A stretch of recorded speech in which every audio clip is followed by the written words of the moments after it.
ನಮಸ್ಕಾರ ರೈತ ಮಿತ್ರರೇ, ನಮ್ಮ ಮಲಪ್ರಭಾ ಆಗ್ರೋ ಟ್ರೇಡರ್ಸ್ ಯೂಟ್ಯೂಬ್ ಚಾನಲ್ಗೆ ತಮ್ಮೆಲ್ಲರಿಗೂ ಸ್ವಾಗತ. ಇವತ್ತಿನ ಈ ಒಂದು ವಿಡಿಯೋದಲ್ಲಿ ಇನ್ಸೆಕ್ಟಿಸೈಡ್ ರೆಸಿಸ್ಟೆನ್ಸ್ ಅಂದ್ರೆ ಕೀಟನಾಶಕ ಪ್ರತಿರೋಧ ಶಕ್ತಿ ಬಗ್ಗೆ ತಿಳಿದುಕೊಳ್ಳೋಣ. ತುಂಬಾ ಜನ ರೈತರು, ನಾನು ಅಂಗಡಿಯಲ್ಲಿ ತುಂಬಾ ಜನ ರೈತರಿಂದ ಈ ಒಂದು ಕಂಪ್ಲೇಂಟ್ ನ ಕೇಳಿರ್ತೀನಿ. ಏನಪ್ಪಾ ಅಂದ್ರೆ, ಮೇಡಮ್ ನೀವು ಹೋದ್ ಸರಿ ಕೊಟ್ಟಂತ ಔಷಧಿ ತುಂಬಾ ಚೆನ್ನಾಗಿ ವರ್ಕ್ ಮಾಡಿತ್ತು, ಆದ್ರೆ ಈ ಸರಿ ಕೆಲಸ ಮಾಡ್ಲಿಲ್ಲ. ಮೇ ಬಿ ಅದು ಕಂಪ್ನಿಯವರು ಮಿಸ್ಟೇಕ್ ಅಥವಾ ನೀವೇನಾದ್ರೂ ಡೋಸೇಜ್ ಹೆಚ್ಚು ಕಡಿಮೆ ಕೊಟ್ಟಿದ್ರಾ, ಈ ರೀತಿ ತುಂಬಾ ಕಂಪ್ಲೇಂಟ್ಸ್ ಕೇಳಿ ಬರ್ತಿರುತ್ತೆ ನಮ್ಗೆ. ಆದ್ರೆ ಇದು ಪ್ರತಿ ಸರಿನೂ ಔಷಧಿಯ ಗುಣಮಟ್ಟ ಅಥವಾ ಔಷಧಿಯ ಕಂಪನಿ ಮೇಲೆ ಅವಲಂಬನೆ ಆಗಿರಲ್ಲ. ನೀವು ಪದೇ ಪದೇ ಒಂದೇ ಗುಂಪಿನ ಔಷಧಿಯನ್ನ ಬಳಸೋದ್ರಿಂದ ಸಹಜವಾಗಿ ಕೀಟಗಳಲ್ಲಿ ಪ್ರತಿರೋಧಕ ಶಕ್ತಿಯನ್ನು ಹೆಚ್ಚುತ್ತಾ ಹೋಗುತ್ತೆ. ಇವತ್ತು ವೈಜ್ಞಾನಿಕವಾಗಿ ಈ ಇನ್ಸೆಕ್ಟಿಸೈಡ್ ರೆಸಿಸ್ಟೆನ್ಸ್ ಅಂದ್ರೆ ಏನು ಅಂತ ತಿಳಿದುಕೊಳ್ಳೋಣ. ವಿಜ್ಞಾನದಲ್ಲಿ ನಾವು ಇದಕ್ಕೆ ಇನ್ಸೆಕ್ಟಿಸೈಡ್ ರೆಸಿಸ್ಟೆನ್ಸ್ ಅಂದ್ರೆ ಕೀಟನಾಶಕ ಪ್ರತಿರೋಧ ಶಕ್ತಿ ಅಂತ ಕರಿತೀವಿ. ಈಗ ಇದು ಉದಾಹರಣೆಗೆ ಹೇಳೋದಾದ್ರೆ, ಒಂದು ಹೊಲದಲ್ಲಿ ಲಕ್ಷಾಂತರ ಕೀಟಗಳಿರ್ತವೆ, ಆದ್ರೆ ಅದರಲ್ಲಿ ಕೆಲವು ಕೀಟಗಳಿಗೆ ಸಹಜವಾಗಿ ಒಂದು ಸಣ್ಣ ಜೆನೆಟಿಕ್ ಮ್ಯೂಟೇಶನ್ ಇರೋದರಿಂದ ಈ ಒಂದು ಕೀಟನಾಶಕ ಪ್ರತಿರೋಧ ಶಕ್ತಿ ಬಂದಿರುತ್ತೆ. ಈಗ ಜೆನೆಟಿಕ್ ಮ್ಯೂಟೇಶನ್ ಅಂದ್ರೆ ಈ ಒಂದು ಕೀಟದ ಆನುವಂಶಿಕ ಮಾಹಿತಿ ಅಂದ್ರೆ DNA ಅಲ್ಲಿ ಸಹಜವಾಗಿ ಒಂದು ಸಣ್ಣ ಬದಲಾವಣೆ ಆಗಿರುತ್ತೆ. ಆ ಒಂದು ಬದಲಾವಣೆಯಿಂದ ಈ ಕೀಟಗಳಿಗೆ ನಿರ್ದಿಷ್ಟ ಒಂದು ಕೀಟನಾಶಕವನ್ನ ಪ್ರತಿರೋಧಿಸುವಂತ ಶಕ್ತಿ ಬಂದಿರುತ್ತೆ. ಅದರಿಂದ ಏನಾಗುತ್ತಪ್ಪ ಅಂದ್ರೆ, ಇದೇ ಒಂದು ಗುಣಲಕ್ಷಣ ಮುಂದೆ ಇದೇ ಕೀಟಗಳು ಸಂತಾನೋತ್ಪತ್ತಿ ಮಾಡಿದಾಗ ಅದು ಮುಂದಿನ ಒಂದು ಪೀಳಿಗೆಗೂ ಕೂಡ ಬಳವಳೆಯಾಗಿ ಹಾಗೆ ಮುಂದುವರಿಯುತ್ತೆ. ಈ ನಿಮ್ಗೆ ಇನ್ನೊಂದು ಉದಾಹರಣೆ ಇರೋದಾದ್ರೆ, ಒಂದು ಶಾಲೆಯಲ್ಲಿ ಎಲ್ಲಾ ಮಕ್ಕಳು ಮಳೆಯಲ್ಲಿ ನೆಂದಿರ್ತಾರೆ ಅಂತ ಇಟ್ಕೊಳ್ಳಿ. ಅಲ್ಲಿ ಏನಾಗುತ್ತಪ್ಪ ಅಂದ್ರೆ, ಕೆಲವೊಂದಿಷ್ಟು ಮಕ್ಕಳಿಗೆ ಶೀತ, ಆಮೇಲೆ ಜ್ವರ, ಈ ತರದ ಒಂದು ಕಾಯಿಲೆಗಳು ಕಾಣಿಸ್ಕೊಳ್ತವೆ. ಆದ್ರೆ ಕೆಲವು ಮಕ್ಕಳಿಗೆ ಯಾವುದೇ ಜ್ವರನೂ ಬರೋದಿಲ್ಲ, ಶೀತನೂ ಬರೋದಿಲ್ಲ. ಅಂದ್ರೆ ಅವರಿಗೆ ಇನ್ಬಿಲ್ಟ್ ಅಂದ್ರೆ ರೋಗ ನಿರೋಧಕ ಶಕ್ತಿ ಹೆಚ್ಚಿರುತ್ತೆ. ಅದೇ ರೀತಿ ಇಲ್ಲೂ ಕೂಡ ಯಾವ ಕೀಟಗಳಿಗೆ ಪ್ರತಿರೋಧ ಶಕ್ತಿ ಹೆಚ್ಚಿರುತ್ತಲ್ಲ, ಅಂತಹ ಕೀಟಗಳು ಬದುಕುಳಿದು ಮುಂದಿನ ಪೀಳಿಗೆಗೂ ಕೂಡ ಅದೇ ಒಂದು ಗುಣಲಕ್ಷಣವನ್ನು ನಾವು ಮುಂದುವರಿಸ್ತವೆ. ಇವಾಗ ಈ ರೆಸಿಸ್ಟೆನ್ಸ್ ಅನ್ನ ನಾವು ಜೆನೆಟಿಕ್ ಮ್ಯೂಟೇಶನ್ ಅಂದ್ರೆ ಆನುವಂಶಿಕವಾಗಿ ಈ ಒಂದು ಪ್ರತಿರೋಧ ಶಕ್ತಿ ಬರ್ತಕ್ಕಂಥದ್ದು. ಇನ್ನು ಇದ್ರ ಜೊತೆಗೆ ಇನ್ನೊಂದು ಏನಪ್ಪಾ ಅಂದ್ರೆ, ನಾವು ಮಾಡ್ತಕ್ಕಂಥ ಒಂದು ಸಣ್ಣ ತಪ್ಪಿನಿಂದ ಈ ಒಂದು ಕೀಟಗಳಲ್ಲಿ ನಾವು ಪ್ರತಿರೋಧ ಶಕ್ತಿಯನ್ನ ಜಾಸ್ತಿ ಮಾಡ್ತೇವೆ.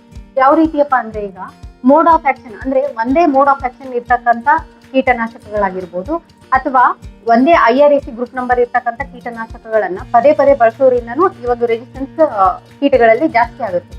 ಇವಾಗ ಯಾವ ರೀತಿಯಪ್ಪ ಅಂದ್ರೆ, ಈಗ ಮೊದಲಿಗೆ ನಾವು IRAC ಅಂದ್ರೆ ಏನಂತ ತಿಳಿದುಕೊಳ್ಳೋಣ. IRAC ಅಂದ್ರೆ ಇನ್ಸೆಕ್ಟಿಸೈಡ್ ರೆಸಿಸ್ಟೆನ್ಸ್ ಆಕ್ಷನ್ ಕಮಿಟಿ ಅಂತ ಒಂದಿರುತ್ತೆ.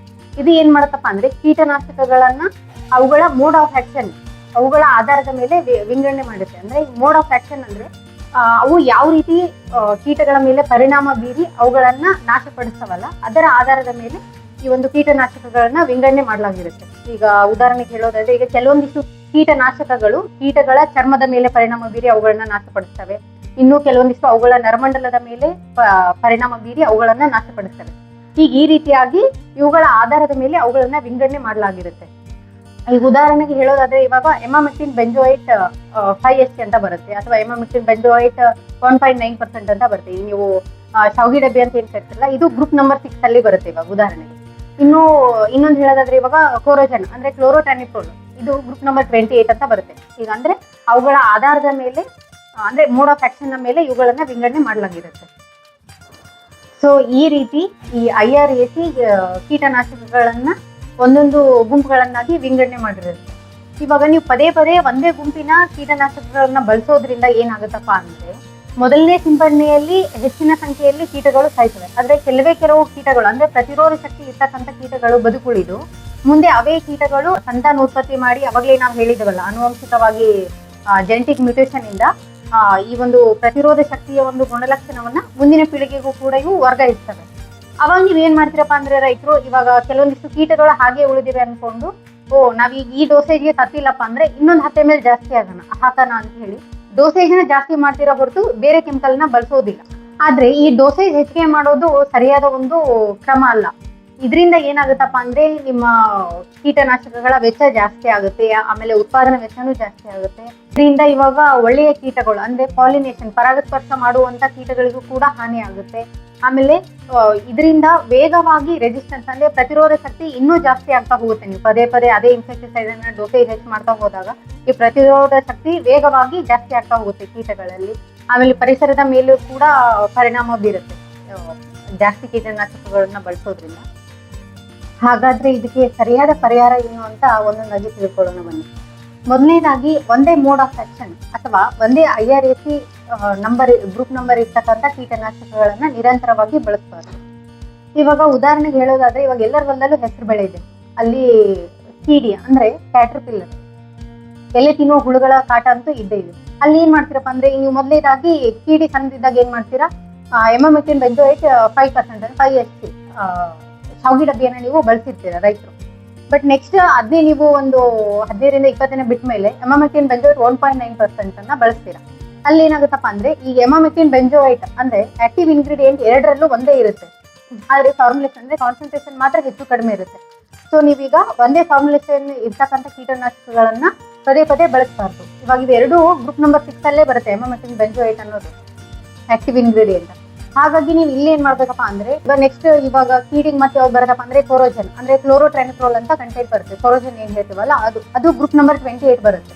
ಅಂದ್ರೆ ಬೇರೆ ಗುಂಪಿನ ಒಂದು ಕೀಟನಾಶಕಗಳನ್ನ ಬಳಸೋದ್ರಿಂದ ಈ ಒಂದು ಒಳ್ಳೆಯ ಫಲಿತಾಂಶವನ್ನು ಪಡಿಬಹುದು. ಆಮೇಲೆ ಈ ಒಂದು ಪ್ರತಿರೋಧ ಶಕ್ತಿಯನ್ನು ನೀವು ಕೀಟಗಳಲ್ಲಿ ಕಡಿಮೆ ಮಾಡಬಹುದು. ಸೊ ರೈತರು ಪ್ರತಿ ಸಾರಿ ಅದೇ ಒಂದು ಗುಂಪಿನ ಕೀಟನಾಶಕಗಳನ್ನ ಬಳಸದೆ ಬೇರೆ ಗುಂಪಿನ ಕೀಟನಾಶಕಗಳನ್ನ ರೊಟೇಷನ್ ಮಾಡೋದ್ರಿಂದ ಈ ಒಂದು ಪ್ರತಿರೋಧ ಶಕ್ತಿಯನ್ನು ನೀವು ಕಡಿಮೆ ಮಾಡಬಹುದು ಕೀಟಗಳಲ್ಲಿ. ಇನ್ನು ಎರಡನೇದಾಗಿ, ಕಂಪನಿ ಏನ್ ಶಿಫಾರಸ್ ಮಾಡಿರ್ತಾರಲ್ಲ ಅಷ್ಟೇ ಡೋಸೇಜ್ ಅನ್ನ ಬಳಸಬೇಕು. ಇವಾಗ ನೀವು ಕಡಿಮೆ ಡೋಸೇಜ್ ಅನ್ನ ಬಳಸೋದ್ರಿಂದನೂ ಪ್ರತಿರೋಧ ಶಕ್ತಿ ಹೆಚ್ಚಾಗುತ್ತೆ, ಆಮೇಲೆ ಹೆಚ್ಚಿನ ಡೋಸೇಜ್ ಅನ್ನ ಹಾಕೋದ್ರಿಂದನೂ ಈ ಒಂದು ಪ್ರತಿರೋಧ ಶಕ್ತಿ ಜಾಸ್ತಿ ಆಗುತ್ತೆ. ಸೊ ಹಾಗಾಗಿ ರೈತರು ಏನ್ ಮಾಡ್ಬೇಕಪ್ಪ ಅಂದ್ರೆ, ಕಂಪನಿ ಏನ್ ಶಿಫಾರಸ್ ಮಾಡಿರುತ್ತಲ್ಲ ಅಷ್ಟೇ ಡೋಸೇಜ್ ಅನ್ನ ಹಾಕಿ ಸಿಂಪಡಿಸೋದ್ರಿಂದ ನಿಮ್ಗೆ ಒಳ್ಳೆ ಫಲಿತಾಂಶನೂ ಸಿಗುತ್ತೆ, ಆಮೇಲೆ ಪ್ರತಿರೋಧ ಶಕ್ತಿನೂ ನಿಮ್ಗೆ ಕಡಿಮೆ ಆಗುತ್ತೆ ಕೀಟಗಳಲ್ಲಿ. ಇನ್ನು ಮೂರನೆಯದು ಎಕನಾಮಿಕ್ ಥ್ರೆಶೋಲ್ಡ್ ಲೆವೆಲ್ ಅಂದ್ರೆ ಆರ್ಥಿಕ ಹಾನಿ ಮಿತಿ ತಲುಪಿದಾಗ ಮಾತ್ರ ನೀವು ಸಿಂಪಡಿಸಬೇಕು. ಅಂದ್ರೆ ಇವಾಗ ಎಕನಾಮಿಕ್ ಥ್ರೆಶೋಲ್ಡ್ ಲೆವೆಲ್ ಅಂದ್ರೆ ಏನಪ್ಪಾ ಅಂದ್ರೆ, ಇವಾಗ 1-2 ಕೀಟಗಳು ಕಂಡಾಗ ನಾವು ಸ್ಪ್ರೇ ಮಾಡೋದು ವೈಜ್ಞಾನಿಕವಾಗಿ ಸರಿಯಾದ ಮಾರ್ಗ ಅಲ್ಲ. ಅದ್ರ ಬದಲಾಗಿ ನಿಮ್ಮ ಬೆಳೆಗಳಿಗೆ ಯಾವಾಗ ಆರ್ಥಿಕ ನಷ್ಟ ಸಂಭವಿಸುತ್ತೆ ಅಂತ ನಿಮ್ಗೆ ಗೊತ್ತಾಗುತ್ತಲ್ಲ, ಅವುಗಳ ಮಟ್ಟ ಜಾಸ್ತಿ ಆದಾಗ ನೀವು ಸ್ಪ್ರೇ ಮಾಡ್ಬೇಕಾಗುತ್ತೆ.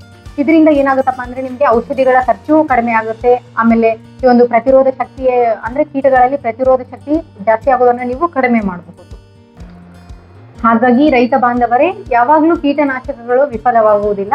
ಬದಲಿಗೆ ನೀವು ಪದೇ ಪದೇ ಅದೇ ಕೀಟನಾಶಕಗಳನ್ನ ಬಳಸೋದ್ರಿಂದ ಕೀಟಗಳೇ ಆ ಒಂದು ಕೀಟನಾಶಕಗಳಿಗೆ ಹೊಂದಿಕೊಂಡ್ಬಿಡ್ತವೆ. ಇದಕ್ಕೆ ಏನ್ ಮಾಡ್ಬೇಕಪ್ಪ ಅಂದ್ರೆ, ರೈತರು ನಾವು ಇಷ್ಟೊತ್ತೇನ್ ಹೇಳಿದ್ವಲ್ಲ, ನೀವು ಸರಿಯಾದ ಒಂದು ಅಂದ್ರೆ ಬೇರೆ ಬೇರೆ ಗುಂಪಿನ ಒಂದು ಕೀಟನಾಶಕಗಳನ್ನ ರೊಟೇಷನ್ ಮಾಡೋದ್ರ ಮುಖಾಂತರ ನೀವು ಈ ಒಂದು ಪ್ರತಿರೋಧ ಶಕ್ತಿಯನ್ನ ಕಡಿಮೆ ಮಾಡ್ಬೋದು. ಇಲ್ಲಪ್ಪ ನಮ್ಗೆ ಇದೆಲ್ಲ ಕಷ್ಟ ಆಗುತ್ತೆ, ಇನ್ನು IRAC ನಂಬರ್ ಇದೆಲ್ಲ ತಿಳ್ಕೊಳ್ಳೋದು ಕಷ್ಟ ಆಗುತ್ತಪ್ಪ ಅಂದ್ರೆ, ನೀವು ಕನಿಷ್ಠ ಪಕ್ಷ ನೀವು ಲಾಸ್ಟ್ ಟೈಮ್ ಏನ್ ಸ್ಪ್ರೇ ಮಾಡಿದ್ರಿ ಅಂತ ನೀವು ನೆನಪಿನಲ್ಲಿ ಇಟ್ಕೋಬೇಕು. ಇಲ್ಲಿದ್ರೆ ನೀವು ಇವಾಗ ಲಾಸ್ಟ್ ಟೈಮ್ ಏನ್ ಸ್ಪ್ರೇ ಮಾಡಿದಿರಾ ಅಂತ ನೀವು ಒಂದು ಫೋಟೋವನ್ನ ತೆಗೆದುಕೊಂಡಿದ್ರೆ, ಈ ಕೀಟನಾಶಕವನ್ನ ಬಿಟ್ಟು ಬೇರೆ ಗುಂಪಿನ ಒಂದು ಕೀಟನಾಶಕವನ್ನ ಕೊಡಿ ಅಂತ ಕೇಳಿದಾಗ ನಿಮ್ಗೆ ಸರಿಯಾದ ಒಂದು ಸಲಹೆ ಸಿಗುತ್ತೆ. ಅಲ್ಲಿ ಇದರಿಂದ ನಿಮ್ಗೆ ಒಳ್ಳೆಯ ಫಲಿತಾಂಶನೂ ಸಿಗುತ್ತೆ.